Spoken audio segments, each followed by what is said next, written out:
CM command centre तथा CM dashboard के आज के इस उद्घाटन कार्यक्रम में लखनऊ में मेरे साथ यहाँ पर उपस्थित प्रदेश में मेरे वरिष्ठ सहयोगी उप मुख्यमंत्री द्वय श्री केशव प्रसाद मौर्य जी, श्री ब्रजेश पाठक जी, प्रदेश सरकार के हमारे वयोवृद्ध मंत्री श्री सुरेश कुमार खन्ना जी, जल शक्ति मंत्री स्वतंत्र देव सिंह जी, नगर विकास और ऊर्जा विभाग के मंत्री श्री के शर्मा जी, प्रदेश के मुख्य सचिव श्री दुर्गा शंकर मिश्र जी, प्रदेश के पुलिस महानिदेशक श्री विजय कुमार जी, प्रदेश के अवस्थापना और औद्योगिक विकास के आयुक्त श्री मनोज कुमार सिंह जी, मुख्यमंत्री कार्यालय से जुड़े हुए हमारे सभी अधिकारीगण, प्रदेश के हमारे शासन से जुड़े हुए सभी अपर मुख्य सचिव, प्रमुख सचिव और शासन के सभी अधिकारीगण, जनपद से प्रत्येक जनपद से जुड़े हुए फील्ड के हमारे तैनात सभी जोन, रेंज और जनपदों से जुड़े हुए हमारे अधिकारीगण, आज का दिन उत्तर प्रदेश की दृष्टि से बहुत महत्वपूर्ण दिन है। प्रदेश के विकास को एक नए विजन के साथ आगे बढ़ाने का दिन है, जब उत्तर प्रदेश आदरणीय प्रधानमंत्री जी के विजन के अनुरूप सीएम कमांड सेंटर एवं सीएम डैशबोर्ड का उद्घाटन कर रहा है। इस अवसर पर मैं उत्तर प्रदेश के 25 करोड़ जनता को हृदय से बधाई देता हूं। मुख्यमंत्री कार्यालय से जुड़े हुए अधिकारियों को और एनआईसी की टीम को हृदय से धन्यवाद देता हूं कि इस बहुप्रतीक्षित कार्य को उन्होंने समयबद्ध ढंग से आगे बढ़ाने का कार्य किया। यद्यपि यह कार्य आज से 3 वर्ष पहले पूरा होना था, लेकिन फिर भी देर आए दुरुस्त आए।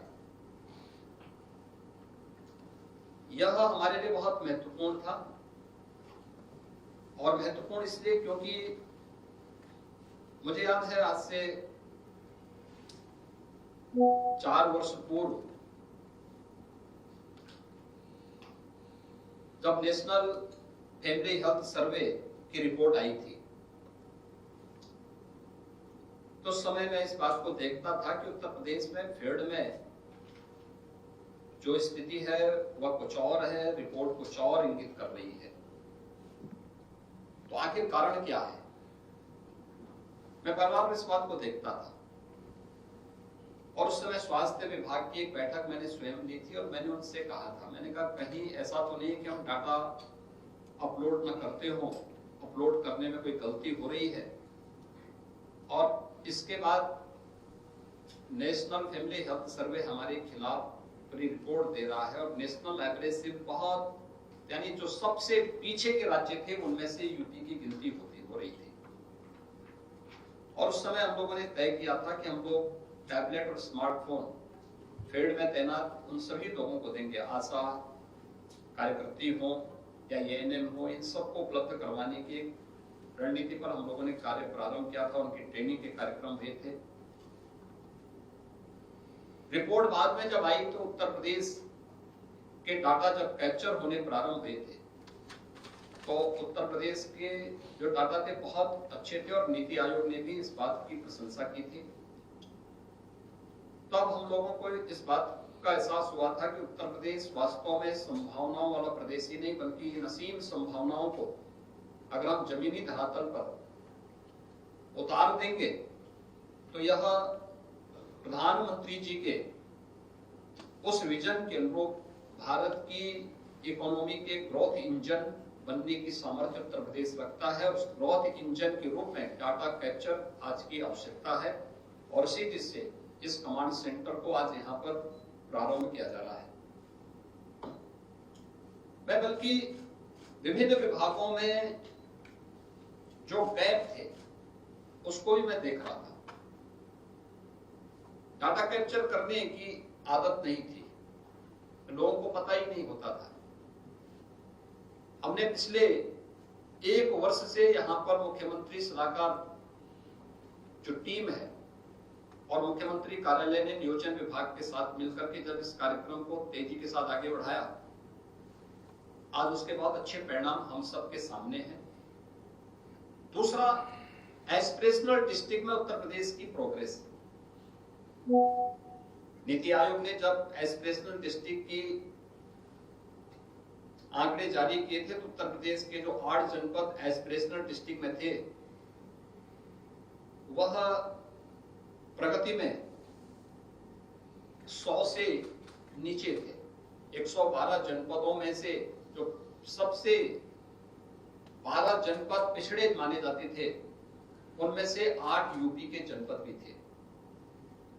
लेकिन उत्तर प्रदेश ने जब नीति आयोग के जो इंडिकेटर्स थे उन सभी पैरामीटर को यहां पर प्रभावी ढंग से लागू किया, डाटा कैप्चर करने प्रारंभ किए, जमीनी धरातल पर हर एक स्टेज पर उन संबंधित विभागों ने अपनी समीक्षा प्रारंभ की।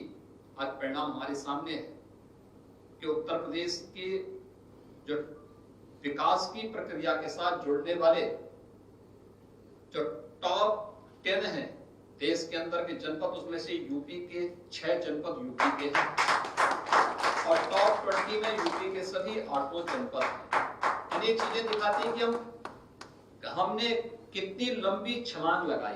ये लंबी छलांग फील्ड में मेहनत का परिणाम भी है और ये लंबी छलांग डाटा कैप्चर, दोनों यानी दोनों में एक साथ जब कार्य हुए तो परिणाम हम सबके सामने आए।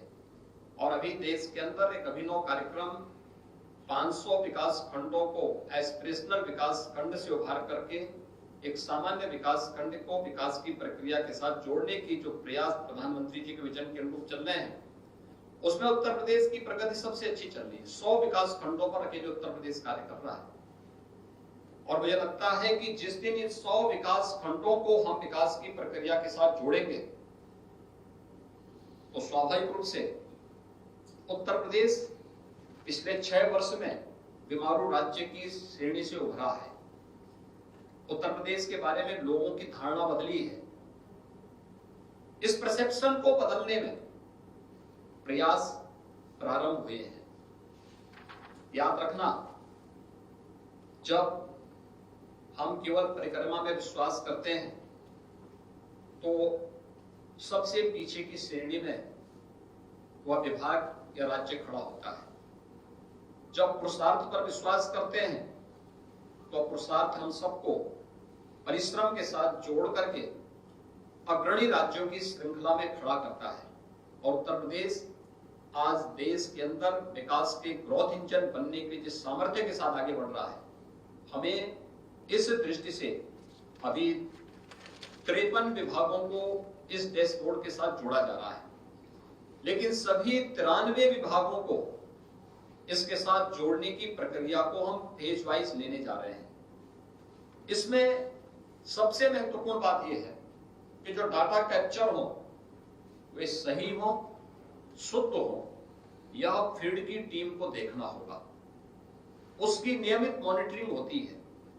जैसे यहां बताया गया, चीफ सेक्रेटरी के स्तर पर, पाक्षिक स्तर पर मुख्यमंत्री कार्यालय स्वयं हर महीने इसकी समीक्षा करता है और फिर समीक्षा करने के साथ साथ जनपदों की और फील्ड में तैनात अधिकारियों की ग्रेडिंग भी उसके साथ ही तय हो जाती है कि किस अधिकारी का परफॉर्मेंस क्या है और किस रूप में हमें अभी वहां मेहनत किस फील्ड में करने की आवश्यकता है।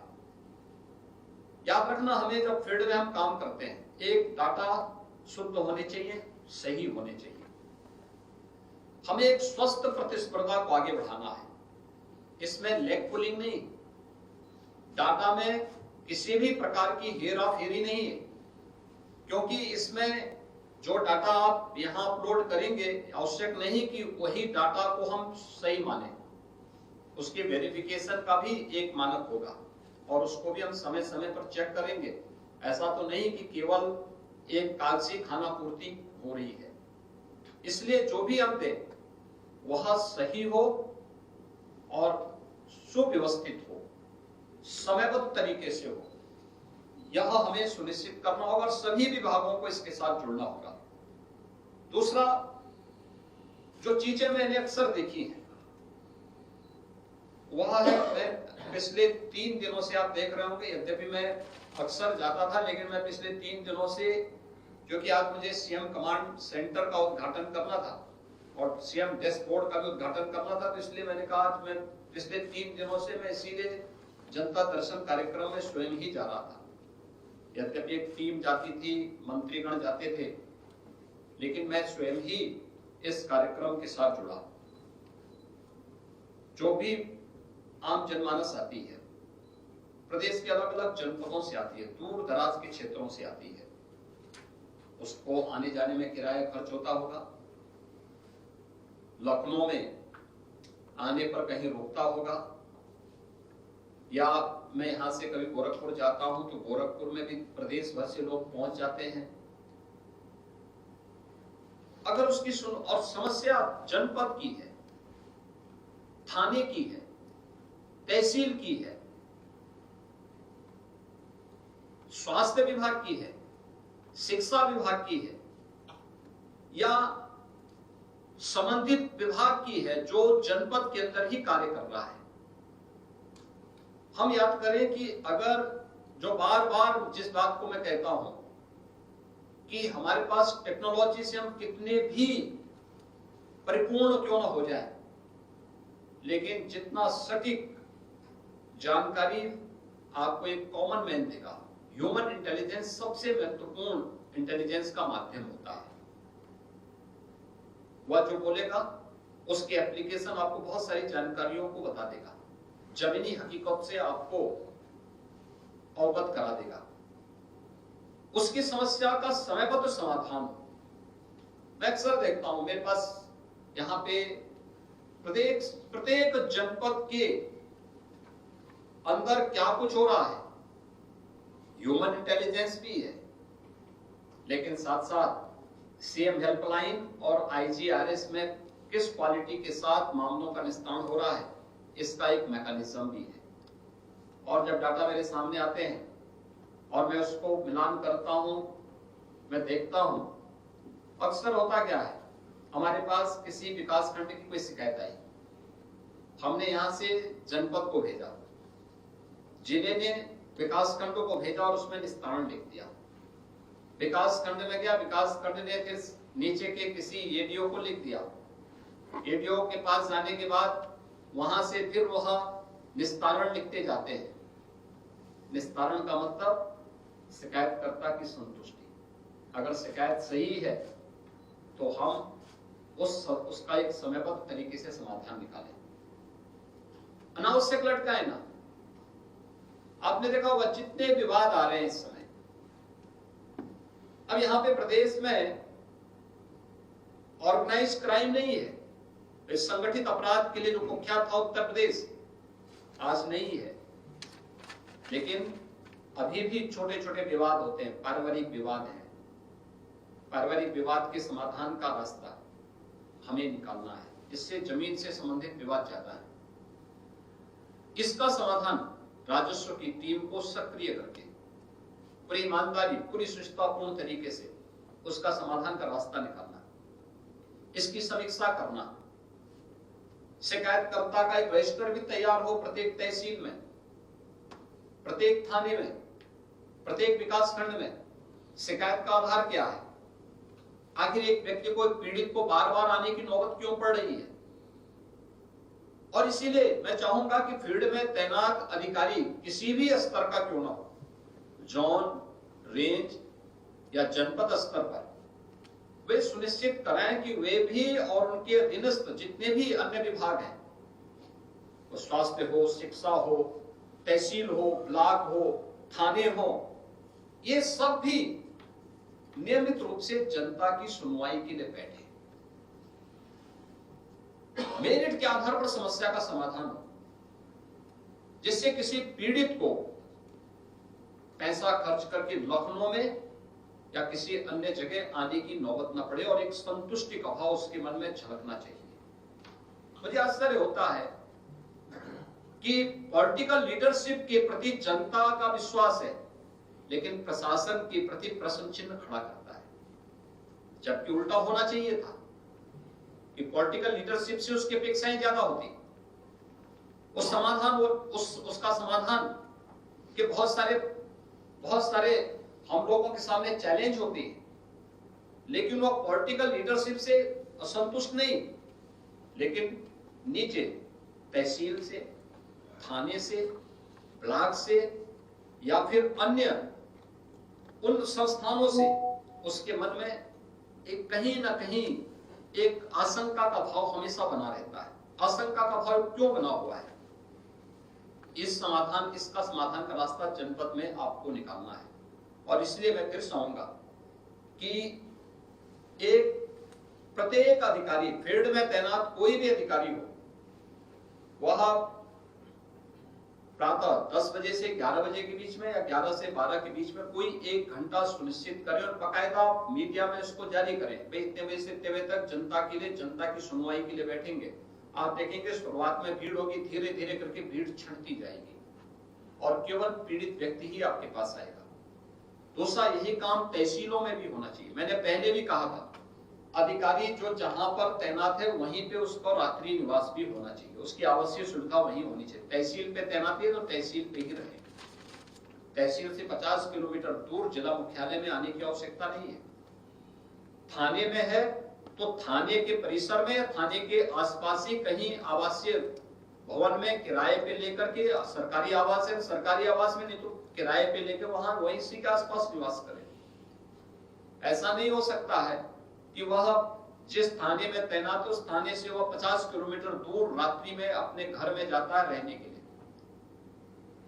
हम एक सेवा के उद्देश्य से इस अभियान के साथ जुड़े हैं।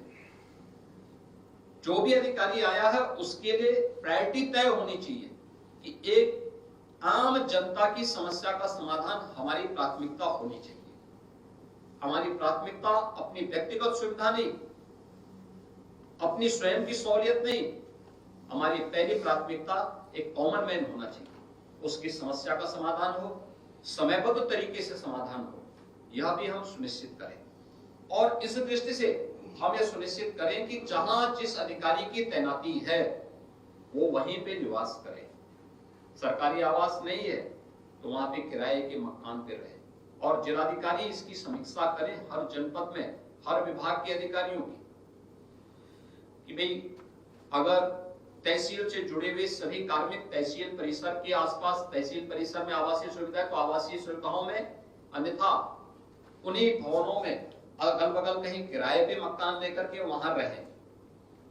थाने से जुड़े हुए लोगों की समीक्षा पुलिस अधीक्षक करें। जिलाधिकारी का दायित्व तो बनता है कि स्वास्थ्य हो, शिक्षा हो, या जो भी शासन से जुड़े हुए विभाग जनपद के अंदर हैं उन सबकी समीक्षा करें। मंडलायुक्त का दायित्व तो बनता है कि कमिश्नरी स्तर पर जितने भी विभाग शासन से जुड़े हुए हैं इनकी समीक्षा करें और ये देखें कि वे अपने कार्य क्षेत्र है वहीं पे वे रह रहे हैं कि नहीं रह रहे हैं। ऐसा तो नहीं कि तैनाती उनकी प्रयागराज में है, रह रहे हैं वो लखनऊ में। इस प्रकार की व्यवस्था नहीं चल सकती और ऐसे में हम गति नहीं दे सकते। दूसरा, समयबद्ध तरीके से जनता की समस्या का समाधान। अगर ट्रांसफार्मर जला है और विद्युत विभाग ने पहले से टोल फ्री नंबर जारी किया है, एक ट्रांसफार्मर के लिए वह मंत्री के पास या मुख्यमंत्री के पास आने की नौबत क्यों पड़ रही है? उन गांव के लोगों को टोल फ्री नंबर से अगले 24 घंटे के अंदर ट्रांसफार्मर बदल क्यों नहीं जाता है? यह हम क्यों नहीं सुनिश्चित करते हैं? और जिले में नहीं हो रहा है, आप इसकी रिपोर्ट कीजिए। इस स्तर पर गड़बड़ी है। ये लोग जानबूझ के शरारतन इस प्रकार की स्थिति पैदा कर रहे हैं जिससे शासन की छवि पे आंच आए। और मुझे लगता है इसको वास्तव में हमें एक जीरो टॉलरेंस की तरफ इस प्रकार की लापरवाही को ले जाना होगा। इसलिए हमें एक मैकेनिज्म जनपद स्तर पर बनाना होगा। देखिए, सीएम कमांड सेंटर बनाने के पीछे और डैशबोर्ड बनाने के पीछे डाटा कैप्चर करने के साथ साथ यूपी की इकोनॉमी को अग्रसर करने के लिए जो प्रयास प्रारंभ हुए हैं, इसमें तेजी लाना तो है ही, लेकिन साथ साथ आम जनमानस की संतुष्टि को भी हम इसके साथ जोड़ना चाहते हैं और उसकी समस्या का समयबद्ध समाधान हो, इसके लिए भी हम इस टेक्नोलॉजी का उपयोग करना चाहते हैं। अगर हम एम्बुलेंस को यहां से बैठ करके मॉनिटर कर सकते हैं तो मुझे लगता है कि जनपद की हर एक गतिविधि को भी मॉनिटर किया जा सकता है। टेक्नोलॉजी उतनी फास्ट हो चुकी है और इसलिए मैं चाहूंगा कि जनपद स्तर पर इन कार्यक्रमों को आगे बढ़ाने का कार्य जरूर होना चाहिए। दूसरा, जितने भी यहाँ पे प्रशासनिक और पुलिस के अधिकारी हमारे मौजूद हैं, आप देख रहे होंगे जिन लोगों को शांति और सौहार्द अच्छा नहीं लगता, वे लोग छोटे छोटे मुद्दों को इश्यू बना करके माहौल खराब करने का प्रयास करते हैं और खासतौर पर सबसे संवेदनशील मुद्दा हमारे सामने वर्तमान में है, वह है महिला सुरक्षा का। महिला सुरक्षा वास्तव में इस संवेदनशील विषय को लेकर के हमें बहुत प्रभावी ढंग से कार्रवाई करनी होगी। देखिए, मैं बार बार इस बात को कहता हूं, मुझे अक्सर इस बात को लगता है, मैं बहुत बार कहता हूं कि हमारी कमजोरी वही होती है जिसको हम नजरअंदाज करने की भूल करते हैं। वही हमारी कमजोरी होती है जिसको हम हल्केपन से लेते हैं, अरे ये सब हो जाएगा। ये जो काम चलाओ की प्रवृत्ति है, यही हमारी कमजोरी बन जाती है और मैं अक्सर देखता हूं कि अक्सर यही होता है। आपने देखा होगा रामनवमी के अवसर पर जब देश के अंदर अलग अलग राज्यों में दंगे हो रहे थे, उत्तर प्रदेश में शांति थी। मुहर्रम के समय भी जिस प्रकार की स्थिति थी, मैंने पहले ही दिन मुहर्रम के पहले जब वीडियो कॉन्फ्रेंसिंग के साथ में जुड़ा था, तब भी मैंने कहा था कि देखिए, हम इस बात को सुनिश्चित करें कि जन सुरक्षा के साथ खिलवाड़ करके कोई भी आयोजन नहीं हो सकते। दूसरा, कानून के दायरे में रह करके ही आयोजन होने चाहिए। हम लोग कोई भी आयोजन करते हैं, कानून को के साथ कानून को बंधक बना करके किसी को आयोजन करने की अनुमति नहीं देते। कानून का सम्मान करते हुए, कानून के दायरे में रह करके, और बार बार कहने के बावजूद जिन जनपदों ने ध्यान नहीं दिया, वहां पे ताजिया, जहां पे कहा गया था कि भाई आप एक सुनिश्चित करें कि 8 फुट 10 फुट से ज्यादा बड़े न हो। दूसरा, हर वर्ष ऐसे तो नहीं हो सकता है कि ताजिया की साइज बढ़ती रहे और फिर उसमें नए नए मकान गिरते रहे। हमने पहले से तय कर लो जी, कोई पेड़ की टहनी नहीं कटनी है, कोई मकान नहीं उजड़ना है, कोई हाई टेंशन तार भी नहीं हटेगा और न बिजली ही बंद होगी। लेकिन उस सब के बावजूद ताजिया की साइज को कंट्रोल करने में कुछ जगह चूक हुई और परिणाम सामने है।